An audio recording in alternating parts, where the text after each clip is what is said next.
நடக்கிறது எல்லாத்தையும் தினந்தோறும் தினகரன் வந்து தகவலாக அனுப்பிச்சுவார். ரொம்ப ரொம்ப மகிழ்ச்சி உங்களை சந்திக்கிறது. முதல்ல நான் பாவலர் முகிலையா அவரை குறித்து நான் பேசணும்னு நினைக்கிறேன். அப்பா முன்னாடி வந்து பேசினாரு. நான் சின்ன பையன்ல இருந்து நிறைய அறிவொளி இயக்க மீட்டிங் எல்லாம் பார்த்துருக்கேன். அறிவொளி இயக்க மீட்டிங்ல வந்து மியூசிக் இன்ஸ்ட்ருமெண்ட்லாம் எதுவும் இருக்காது, அப்படியே எல்லாரும் கை தட்டி ஜாலியா பாட்டு பாடுவாங்க. அப்பதான் எனக்கும் வந்து ஒரு ஆர்வம் வந்தது, சரி நம்ம கூட பாட்டு பாடலாமே, பாட்டு பாடுறதுக்கு எதுவுமே தெரிஞ்சிருக்கணும்னு அவசியமே இல்லை போல இருக்கு, அப்படியே நமக்கு தோன்றதை நம்ம பாடலாம் அப்படிங்கிற ஒரு ஆர்வம்ன்றது வந்து அறிவொளி இயக்கத்தை மேடைகளை பார்த்துதான். ஆனா அப்பயும் அந்த கலைஞர்களுடைய கிட்ட போறது பேசுறது இதெல்லாம் எனக்கு ஒரு பெரிய தயக்கம் இருந்தது. ஆனா வந்து நான் என்னுடைய சிறு பருவத்துல ரொம்ப கிட்ட நெருங்கி பார்த்து கை கொடுத்து பேசக்கூடிய அளவுக்கு எனக்கு வாய்ப்பு கிடைத்த ஐயா வந்து பாவலர் முகில் ஐயா தான். அவர் தான் ஒரு ஆர்டிஸ்ட். ஒரு பாட்டு பாடுறவங்க நம்ம ஒரு ஸ்பெஷலா பார்ப்போம்ல, இவங்க பாட்டு பாடுறாங்க, இவங்க டான்ஸ் ஆடுறாங்க, இவங்க வந்து ஒரு ஸ்பெஷலான ஒரு திறமை உள்ளவர்களை எப்பவுமே நம்ம சிறப்பா மதிப்போம் இல்லையா? அப்படி நான் பார்த்து வியந்த ஒரு ஆளுமை வந்து பாவலர் முகில் ஐயா. ஆனா நான் வளர வளர நானும் ஒரு ஆர்டிஸ்டா மாறணும்னு விரும்புறேன், நான் வந்து பாட்டு பாடணும்னு ஆசைப்படுறேன் அப்படின்னு எங்க அம்மா அப்பா கிட்ட சொல்லும் போது எங்க அம்மா அப்பா வந்து உண்மையிலே வந்து தயங்கினாங்க. எது இப்போ நீ படிச்சு வேலைக்கு போகலாம்ல, எதுக்கு நீ வந்து இந்த மாதிரி பாட்டுத்துறைகள்லாம் போகணும் அப்படின்னு ஒரு சந்தேகம் இருந்தப்போ பாவலர் முகில் ஐயா தான் வந்து எங்க அம்மா அப்பா பேசி கன்வின்ஸ் பண்ணாரு. இல்ல இல்ல, அவன் பாட்டு பாடினா கூட அவன் ஒரு இடத்துக்கு வந்துடுவான். அவன் வந்து அழகா ஒரு வார்த்தை சொன்னாரு,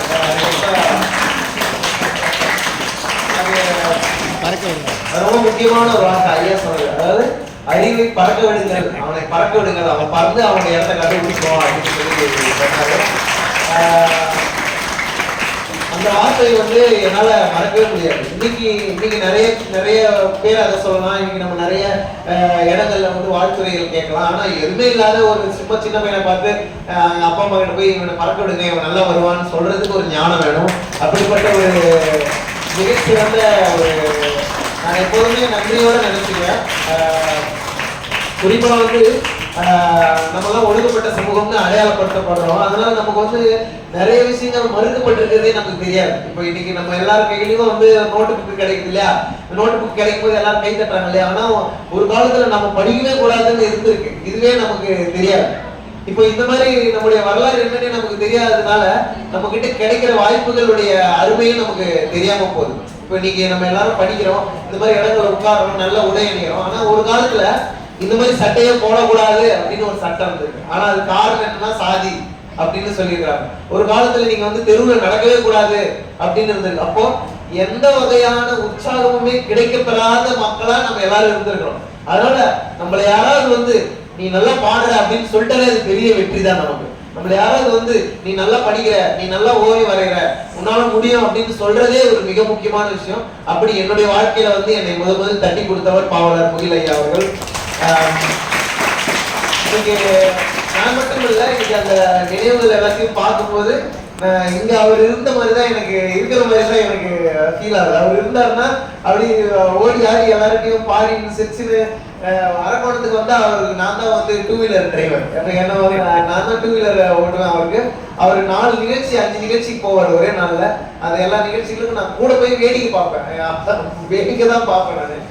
ஆனா அதுலயே அவ்வளவு எனர்ஜி இருக்கும். அவர் பையில வந்து ஒரு மியூசிக் இன்ஸ்ட்ருமெண்ட் வச்சிருப்பாரு, பறை ஒன்று வச்சிருப்பாரு. அப்புறம் அவங்க போறவங்களே கூப்பிட்டு நீ வா, நீ வந்து இதை வாசி, நீ வா, நீ வந்து இதை பாடுன்னு சொல்லி எல்லாரும் என்ன சொல்லுவாங்க, உசுப்பேற்றி விட்டுருவாரு, நீங்க பண்ணுங்க நீங்க பண்ண. ஆனா அதன் மூலமா கலைஞரா மாறி இருக்கிறாங்க நிறைய பேர். எனக்கும் அந்த மாதிரி தான். ஏதோ ஒரு கல்யாண நிகழ்வு, திருமண நிகழ்ச்சிக்கு நான் போகும்போது அந்த ஐயா வந்து பாடிட்டு இருந்தாரு. அப்ப நான் எந்த பாட்டும் ரிலீஸ் பண்ணல, எதுவுமே இல்லை, நான் காலேஜ் தான் படிச்சிருந்தேன். ஆனா அவர் அந்த மேடையில இருந்து கொண்டு பாருங்க அறிவு வந்திருக்காரு, அவர் ஒரு இசைக்கலைஞர் அப்படின்னு சொல்லிட்டாரு. அப்ப நான் இசைக்கலைஞரே கிடையாது. ஆனா வந்து அவர் அந்த அளவுக்கு உற்சாகப்படுத்தக்கூடிய அவரை பற்றி நாம எல்லாரும் தெரிஞ்சுக்க வேண்டியது ரொம்ப ரொம்ப முக்கியம். நீங்க எல்லாரும் தெரிஞ்சுக்கிட்டீங்க, நீங்க எல்லாரும் அவரை இன்னைக்கு உள்வாங்கி இருக்கீங்க. நம்ம எல்லாரும் அவரை போலவே அவருடைய பணிகளை எல்லாம் கையில் எடுத்து நமக்கும் அடுத்து வரக்கூடிய தலைமுறைகளுக்கு நாம உற்சாகமா முன்மாதிரியா இருக்க போறோம் அப்படிங்கிறது எனக்கு எந்த விதமான சந்தேகமும் இல்லை.